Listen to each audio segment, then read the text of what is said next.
Sejam todos muito bem-vindos a mais um Evangelho no Lar da Casa dos Espíritos. Eu, Beatriz, farei as preces inicial e final. A nossa amiga Gisele fará a leitura do capítulo 7, nos números 330 a 334. A Edna fará do 335 ao 339 do Livro dos Espíritos. Mas, agora, nesse momento, com mais profundo amor, fé, faremos a nossa oração. Pai, todo misericordioso, de amor e bondade, estamos aqui reunidos em seu nome para agradecer a mais essa oportunidade de refazimento e adiantamento espiritual. Vos pedimos amparo e proteção, livra-nos dos males e pensamentos ruins, cubra-nos, Senhor, com o seu manto sagrado. Que assim seja. Iniciaremos agora o estudo do capítulo 7 do Livro dos Espíritos, Retorno à Vida Espiritual. Item Prelúdios do Retorno. Vamos estudar das questões 330 a 334 neste momento. Começam com os questionamentos aos espíritos. Os espíritos conhecem a época na qual estarão encarnados? Eles a pressentem, como o cego sente o fogo de que se aproxima. Sabem que devem retomar um corpo, como sabeis que devereis morrer um dia, mas sem saber quando isso ocorrerá. A reencarnação é, pois, uma necessidade da vida espírita, como a morte é uma necessidade da vida corporal? Certamente, assim é. Todos os espíritos se preocupam com a sua encarnação? Existem os que nem pensam nisso, que mesmo não a compreendem. Isso depende de sua natureza mais ou menos avançada. Para alguns, a incerteza em que se encontram sobre o seu futuro é uma punição. Pode o espírito aproximar ou retardar o momento da sua reencarnação? Pode-o aproximar solicitando-o por seus votos. Pode também o retardar se recua diante da prova, pois entre os espíritos existem também covardes e indiferentes. Todavia, não o fazem impunemente. Sofrem com isso, como aquele que recua diante de um remédio salutar que o pode curar. Se um espírito se encontra bastante feliz, numa condição mediana entre os espíritos errantes, e que não tivesse a ambição de se elevar, poderia prolongar esse estado indefinidamente? Não indefinidamente. O progresso é uma necessidade que o espírito experimenta cedo ou tarde. Todos devem se elevar. É seu destino. A união da alma com tal ou tal corpo é predestinada ou bem não é, senão no último momento que se faz a escolha? O espírito é sempre designado antes.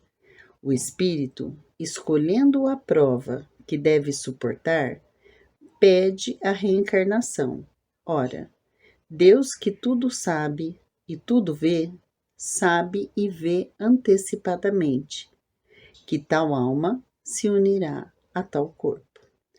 Podemos ver nessas questões iniciais que falam do planejamento reencarnatório que antecede a nossa volta, nosso retorno ao planeta Terra, que existe uma preparação e que é necessário o nosso retorno, para que a gente tenha oportunidade de progredir sempre, de aparar as arestas, de reencontrar velhas inimizades, de perdoarmos e sermos perdoados. Entretanto, depende do nosso estado de consciência, o quanto a nossa consciência já se aclarou, já se despertou, para que tenha entendimento do que será necessário realizar. Estamos sempre sob a tutela dos nossos protetores espirituais, daqueles que nos amam, velam e estão por nós, nos acompanhando sempre, seja no plano espiritual, quando retornamos da vida física, quanto quando retornamos para a mesma vida, a vida física aqui na Terra. Então, Deus está sempre nos amparando através desses anjos, desses protetores. Boa noite a todos. Fazendo a leitura agora das questões 335 até 339 do Livro dos Espíritos. 335. O espírito tem a escolha do corpo no qual deve entrar ou somente do gênero de vida que lhe deve servir de prova? Resposta. Pode também escolher o corpo, porque as imperfeições desse corpo são para ele provas que ajudam o seu progresso, se vence os obstáculos que nele encontra. Mas a escolha não depende sempre dele. Ele pode pedir. Poderia o espírito no último momento recusar o corpo escolhido por ele? Se o recusasse, sofreria muito mais do que aquele que não teria tentado nenhuma prova. Questão 336. Poderia acontecer que uma criança que deve nascer não encontrasse espírito que quisesse se encarnar nela? Resposta. Deus aí proveria. A criança, quando deve nascer viável, está sempre predestinada a ter uma alma. Nada foi criado sem finalidade. 337.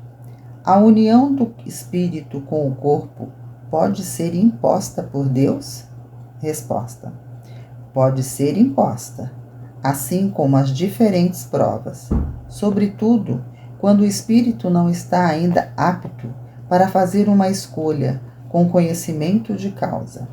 Como expiação, o espírito pode ser constrangido a se unir ao corpo de tal criança que, pelo seu nascimento e a posição que terá no mundo, poderá vir a ser para ele um instrumento de castigo. Questão 338. Se acontecesse que vários espíritos se apresentassem para o mesmo corpo que deve nascer, o que decidiria entre eles? Vários podem pedir. Em semelhante caso, é Deus que julga qual é o mais capaz para desempenhar a missão a qual a criança está destinada. Mas eu disse, o espírito é designado antes do instante e que deve se unir ao corpo. 339. O momento da encarnação é acompanhado de uma perturbação semelhante àquela que tem lugar à desencarnação? Muito maior e, sobretudo, mais longa. Na morte, o espírito sai da escravidão. No nascimento, entra nela. Quando é dito aqui sobre o nascimento, né, e sobre a desencarnação, a mesma festa que nós fazemos quando uma criança nasce aqui, do outro lado tem a festa quando a gente desencarna. Isso tudo é um plano divino, é um plano que nós escolhemos passar pelas situações que nós passamos. Nós escolhemos, às vezes, com plena consciência, o corpo que a gente vai encarnar, E às vezes não, às vezes é imposto para que possamos passar por tais provas. Mas o plano divino é maravilhoso e não existe injustiça. Tudo que nos acontece é responsabilidade nossa. Que Deus abençoe a todos. E agora faremos a nossa oração final.